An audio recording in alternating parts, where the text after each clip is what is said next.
Daf Yomi Trekkie Sanhedrin, page 55b. Again, disclaimer. This is subject matter. The content is not for children. It's also not for people who are sensitive to topics that can be off-putting, disturbing, or I don't know what the word is, crass. I don't know. But, that's basically what we're in these kinds of nitty gritty, unpleasant kind of topics. So I'm reading it because of continuity that we do every daf, every single daf, and I do every daf and are trying to at least anyway, and complete the whole thing. So this is another daf in Shas. It's Sanhedrin 55. But I'm going to plow through it as fast as possible because of because of the nature of it. But anyway, also the opinions expressed here do not reflect my own opinion. I'm just reading the Gemara. This is a project of me just reading the Talmud. I'm putting forth the Talmud, and with that, the top of the Amud is mid sefer to call the kolon, reish to call the kolon. It also deals with topics between Jews and Gentiles, where different era back then. But so disclaimer on all that stuff. So the Talmud is saying here is evident from the fact that the latter clause of the Mishnah includes two reasons for killing the animal, namely both the calamity and the shame caused by the animal.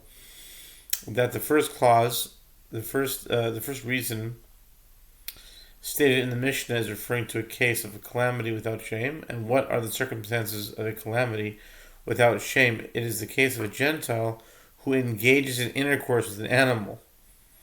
In that case, there's calamity as the Gentile is executed, but his shame is not the concern of the Jewish court.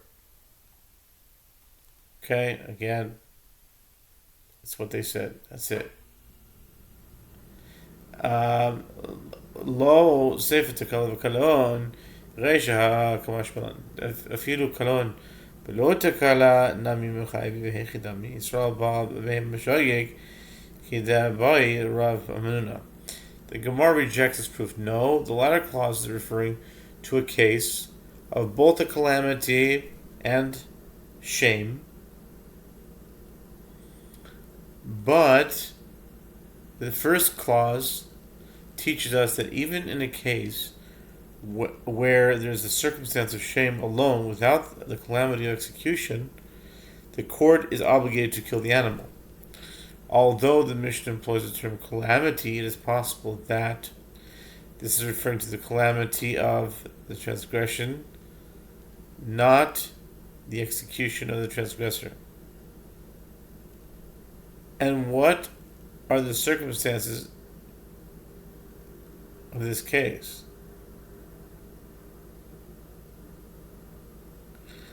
It is a case of a Jew who unwittingly engages in intercourse with an animal. Unwittingly engages in intercourse with an animal.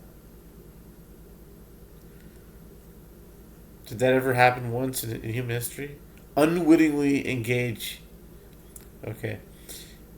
And this is just like the case about which Rav Hamnuna raises a dilemma. Deboy Rav Hamnuna Yisrael Baal Behem Mishayeg Mahu Tekalav Galim Me'inan V'Hachakalah Ika Tekala Leka Oidima Kalaid Alf B'Shein Tekala. Rav Hamnuna raises a dilemma with regard to a Jew who unwittingly engages in intercourse with an animal. What is the halacha? Is the animal stoned to death? Do we need both a calamity and shame in order to put it to death? Therefore, here, the animal is not killed, as there is shame, but there is no calamity of execution. Or perhaps shame is enough, even if there is no calamity. Amar Rav Yosef Tashma Bas Shalosh Yom Echad Mekadesh Bebiel V'im Ba Aleha Yavam Kino V'chayv Alea Meshum Eshes Ish. Okay, and here is a Talmud. I'll make another disclaimer that people have accused the Talmud of being of thinking in a pedophiliac kind of a way. Um, and they're going to say something that looks like that, but it's just they're trying to like leave no stone unturned. That's all. They ask a lot of questions. What can you do with it? It's not. Okay, Rav Yosef says coming in here a resolution from Mishnah Nida 44b. A girl who was 3 years old one day, whose father arranged her betrothal, is betrothed with intercourse. Okay. Again, a 3-year-old intercourse. I know it's nasty, and it probably didn't happen, but they're just saying that you know legal status with her is that of full-fledged intercourse. And in a case where the childless husband of a girl who is 3 years old one day dies, if his brother the Yavam engages in intercourse with her, he acquires her as his wife. And if she is married, a man other than her husband is liable for engaging in intercourse with her due to the prohibition of intercourse with a married woman.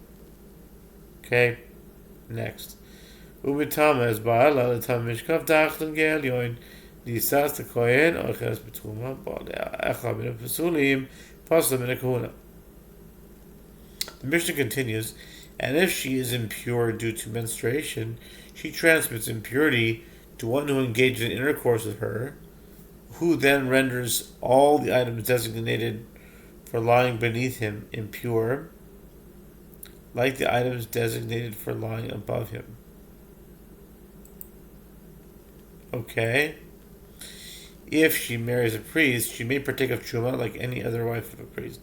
If she is unmarried and one of the men who are unfit for the priesthood, like a mamzer or halal, engages in intercourse with her, he has disqualified her from marrying into the priesthood. And if she is the daughter of a priest, she is disqualified from partaking of truma. The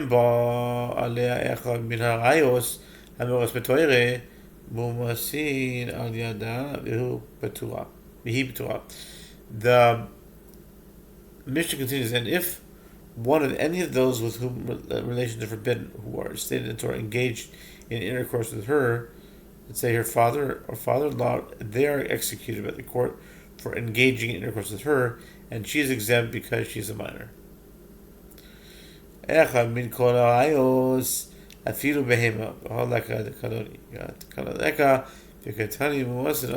Gemara infers one of any of those with whom relations are forbidden apparently includes even an animal, and here there is shame, but there is no calamity, as she is not executed due to the status of a minor. Due to being her status of as a minor. And yet, the Mishnah teaches they are executed for engaging in intercourse with her. Evidently, the animal is killed. The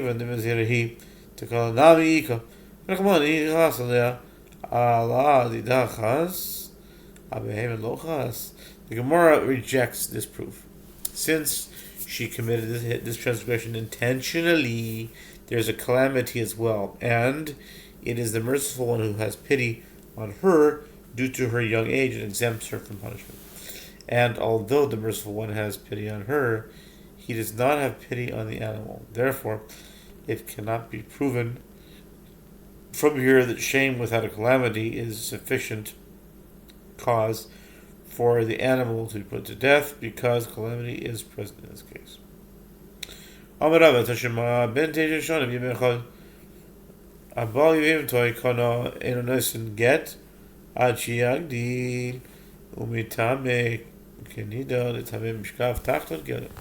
Rava says, come in here, a proof of the subsequent Mishnah, Nida 45a, with regard to a boy who is 9 years and 1 day old, whose brother died childless, who engages in intercourse with his Yavama, his brother's widow. The status of the intercourse is that of full-fledged intercourse, and he has acquired her as his wife, but if he chooses to end the marriage, he cannot give her a bill of divorce until he reaches majority, and he becomes ritually impure like a menstruating woman after engaging in intercourse with her, and then renders all the items designated for lying beneath him impure, like the items designated for lying above him.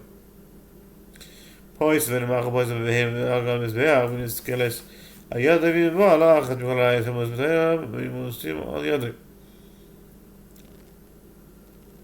Mishnah continues, if he is disqualified from the priesthood and engaged in intercourse with the daughter of a priest, he disqualifies from partaking of Truma. But if he is a priest who marries an Israelite woman, he does not enable her to partake of Truma.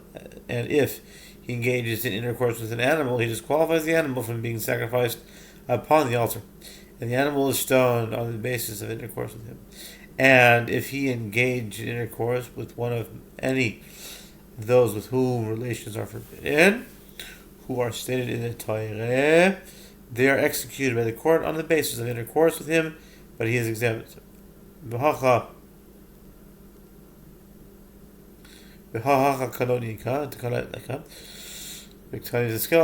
Gemara infers, and here in a case where he engages in intercourse with an animal, there is shame, but there is no calamity, and yet the Mishnah teaches that the animal is stoned on the basis of intercourse with him, indicating that shame is sufficient for the animal to be killed.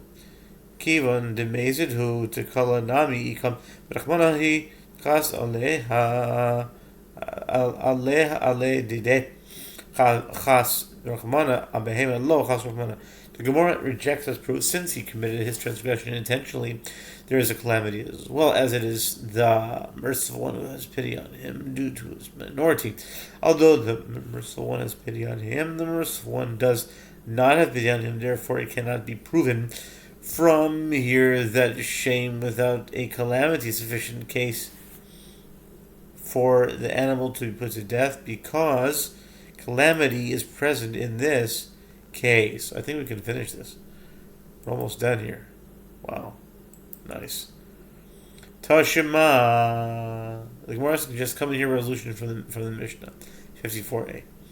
Davar acher shelot tehe behema overas b'shuk v'yomru zo hi shaniskal ploini al yada ma'ilav b'sefer tekolim v'koloin tekolav koloin reish koloin v'lo yetish tekola v'hechidami yisra b'behema b'shuk.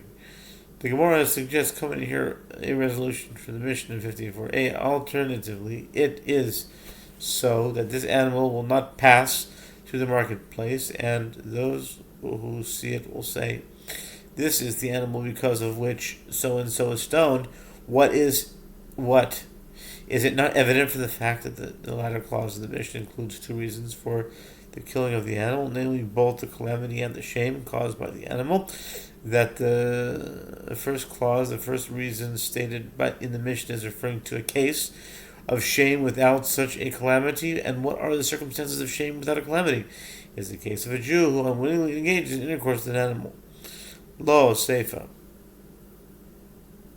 Tekalav koloin, reish tekalav v'lo koloin. Echidami goya ba behema ukedavoy b'nei merav sheshes. The Gemara also rejects this proof. No, perhaps the latter clause is referring to a case where there is both calamity and shame, while the first clause is referring to a case where there is a calamity without shame. And what are the circumstances of a calamity without shame? It is the case of a Gentile who engages in intercourse with an animal, as the students ask Rav Sheshet. The dilemma is left unresolved. The dilemma is left unresolved, but it doesn't say teku.